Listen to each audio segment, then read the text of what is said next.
Untuk harga memang di awal-awal panen kemarin cukup bagus sampai di kisaran 6.000. Cuman saat ini sekitar ya 4.100 kalau dihitung dari kenaikan harga panen saat ini sesuai dengan yang ditetapkan oleh Badan Pangan Nasional ini ya masih sangat jauh. Sesuai dengan usulan kami di KTNA itu kan sekitar 5.400, 5.500 kan begitu. Ini kan kami melihat dari harga di saat BBM naik, Saprodi juga naik, biaya tenaga juga naik. Ya sekarang ini murah Mas. 39.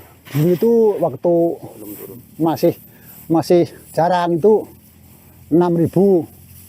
Sekarang sudah turun paling ya 6.000 lah. Tani bura itu Mas. Kalau pupuk itu sulit. Kalau yang kaya itu banyak sekali. Kalau yang miskin itu beli satu sak saja satu karung itu sulit Mas.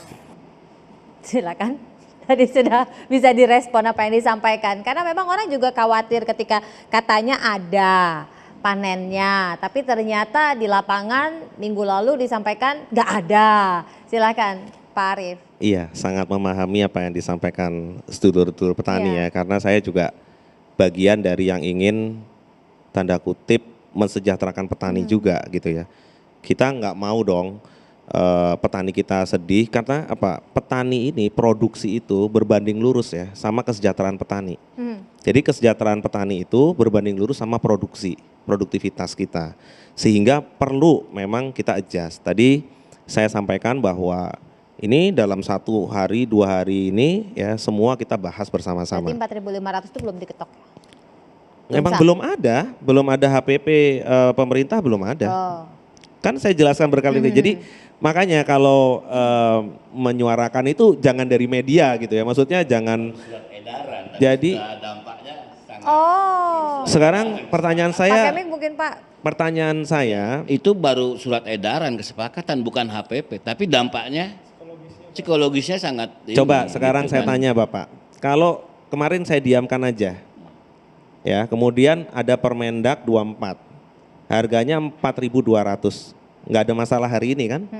Sekarang saya naikkan supaya kita semua sepakat supaya ada kenaikan, malah jadi masalah. Coba sebelumnya 42, enggak, harga belinya. Persoalannya di lapangan kan udah nggak segitu Pak. Justru itu makanya karena kita duduk. Di lapangan itu menyesuaikan begini, dengan SPI biaya. besok saya undang, Bapak silakan hadir bersama dengan. Tadi misalnya disampaikan KTNA tidak dilibatkan. Nanti saya tunjukkan surat dari KTNA ya.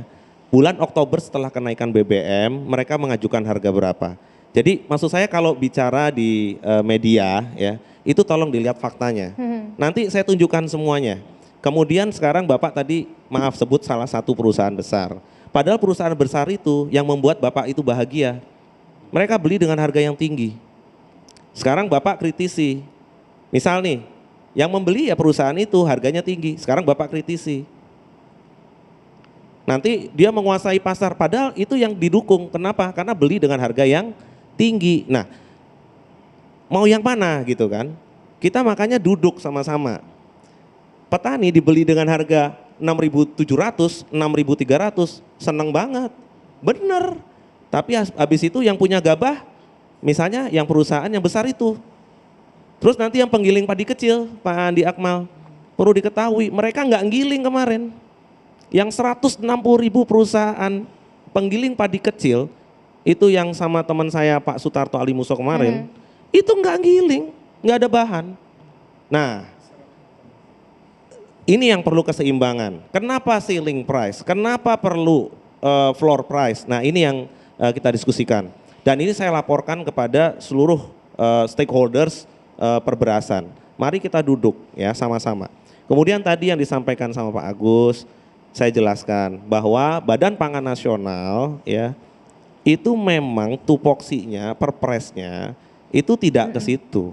Jadi nanti Pak Andi Akmal addressingnya bukan ke Badan Pangan, ya itu ada kementerian atau lembaga lain yang bukan Badan Pangan. Karena Badan Pangan itu mengurusinya ketersediaan dan stabilisasi. Ya, kemudian berikutnya penganekaragaman konsumsi, ya itu di Badan Pangan, sehingga nanti bisa pas nih addressingnya. Yang di Badan Pangan saya sampaikan kita duduk sama-sama. Jadi kami itu sangat transparan, sangat paham, tetapi pada saat kita sama-sama kita undang, tolong hadir. Jangan nggak hadir. Nih besok ya, sudah ada undangannya. Teman-teman dari SPI, kemudian dari seluruh stakeholders, kementerian lembaga sudah diundang semua.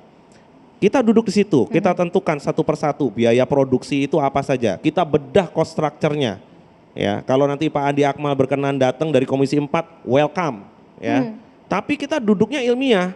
Jangan ke belakang, habis itu lewat media sosial, ini nggak benar, ini itu. Enggak, kita nih mau duduk sama-sama ya, sehingga persoalan ini, challenge ini bisa kita selesaikan sama-sama. Dan pemerintah itu hari ini ada Badan Pangan Nasional yang siap berdiskusi, siap bersama-sama Bapak Ibu semua ya, mensejahterakan petani ya, membuat pedagang untung, konsumennya tersenyum. Dah tuh tiga-tiganya. Ini paket komplit yang agak sulit karena mengumpulkan banyak orang dengan catatan tadi yang berbeda-beda range harganya. Kita udah kerjakan di jagung, kita udah kerjakan di telur, kita udah kerjakan untuk ayam itu satu paket, jagung, ayam, telur. Kenapa beras itu terakhir? Karena beras ini sampai dengan kemarin itu masih begini ya. Pada saat seperti ini kita nggak bisa tentukan sesuatu ya secara jernih. Sehingga sekarang waktunya kita sama-sama diskusi siapkan untuk HPP gitu. Jadi saya ulang sekali lagi ya Pak, Badan Pangan Nasional harus mempertimbangkan mulai dari produsen, kemudian penggiling padi besar dan kecil yang tadi membuat Bapak bahagia tadi dengan angka yang tinggi, tapi di sisi lain dikritisi jangan sampai terlalu besar ya, nggak kebagian. Ini harus saya sampaikan sehingga nanti fair dan dihilir. Ingat, daya beli masyarakat itu juga hal yang penting dan itu termasuk rumah tangga tani juga. Ini agak deg-degan juga ketika ngomongin soal HPP karena nanti dampaknya ke konsumen yang akan membeli. Betul. Tapi Pak Akmal ini Komisi 4 yang mewakili. Harus seimbang ya Pak panenannya Akmal. ada kan Wajar. ya? Panenannya ada kan ya barangnya kalau dari Iya. hasil evaluasi Iya. Komisi 4? Iya, kalau kita lihat dari luasan tanam dan juga data yang ada, harusnya ada. 2,5 juta yang artinya ditargetkan ini jangan paling selalu jadi tidak bisa patokan kan? kita itu kan cadangannya Bulog. Itu kan karena kemampuan Bulog untuk menyerap. Ini kan selalu jadi Nah, kemampuan Bulog ada cuannya iya, untuk ini kan yang menyerap. jadi gini konsep dari Bapak Nas itu udah bagus. Iya. Udah benar, saya setuju tadi tapi Iya. bukan Bapak Nas ini kan konsep. Yang jalankan bukan Bapak Nas. Iya. Ya kan? Nah, tinggal gimana semuanya bersinergi tadi itu kan. Nah, misalnya harapan kita kan yang namanya stok beras itu 2 juta ton, tapi kan nggak pernah tercapai. Ya kan? Padahal kalau kita lihat kan produksi Produksinya ada. banyak. Ya itu kan yang jadi pertanyaan besar kita, di mana masalahnya sebenarnya gitu. Apakah karena Bulognya tidak mampu membelikan harganya kerendahan, kalah sama pedagang, atau berasnya tadi itu terbatas. Itu kan sesuatu yang perlu kita bedah lebih dalam Pak Arief ya. Dan saya kira sekali lagi Pak Arief sudah memberikan sebagai guidance, tapi sekali lagi bahwa yang menjalankannya ini loh. Kementan saja dengan anggaran 14 triliun Pak, dari 30 triliun dulunya ya, bisa dibayangkan ya. Tapi anehnya produksi tetap, artinya bahwa ada atau tidak adanya anggaran negara, petani tetap menanam, kan gitu. Benar Pak. Jadi begini, kita memang harus membuat sistem pangan secara nasional. Jadi tidak hanya cadangan pangan pemerintah, tapi cadangan pangan nasional yang ada di penggilingan, yang ada di masyarakat. Nah itu yang harus kita bangun. Nah makanya Bulog harus juga menjadi bagian yang diperkuat. Benar, serapan Bulog dari tahun ke tahun tidak tercapai. Apalagi sekarang mau dinaikkan 2 kali lipat. Nah ini harus dipastikan, artinya HPP-nya berapa, dia harus bisa menyerap dan bagaimana mekanisme dia harus memaksa untuk bisa diserap dengan anggaran yang menurut saya juga jangan anggaran yang komersil, yang itu juga menyebabkan juga Bulog artinya harus berbisnis sementara dia sebagai buffer stok dan juga penstabil harga, itu yang harus dikuatkan. Nah ini yang harus negara hadir. Nah persoalan konsumen di situ. Buffer stok, stabilisasi harga, operasi pasar, sehingga subsidi juga harus harus diberikan. Sehingga jelas jangan dipertentangkan petani dengan konsumen. Makanya disitulah negara harus hadir, apalagi persoalan pangan, beras, produk yang sangat strategis. Menurut saya itu Pak, dan ya nggak benar juga kalau misalnya Bappenas hanya untuk kesediaan, tapi kan kesediaan dan target itu dari produktivitas, lahan, sarana produksinya harus dihitung benar menjadi bagian dari kebijakan dan juga penetapan yang dilakukan oleh Bappenas, menurut saya begitu. Tadi beras tadi Pak ya, beras medium kan udah diancang-ancang 9.000, saya kira salah satu perlindungan konsumen sebenarnya. Jadi sebenarnya kan dengan harga terjangkau tadi Pak Arif ya, kan ada medium, ada premium, ini kan medium untuk masyarakat yang berpenghasilan menengah ke bawah. Saya kira salah satu bentuk perlindungan. Jadi sekali lagi bahwa sepakat bahwa pangan ini harus diatur secara baik ya. Yang kita tidak mau ini kan pangan kita ini dikendalikan oleh tanda kutip oligarki ini loh. Kepentingan saya katakan dari Pak Arif ini kita bicara yang lama ya, bahwa import ini sesuatu yang sebenarnya bisa kita produksi dalam negeri. Kenapa kita harus import misalnya?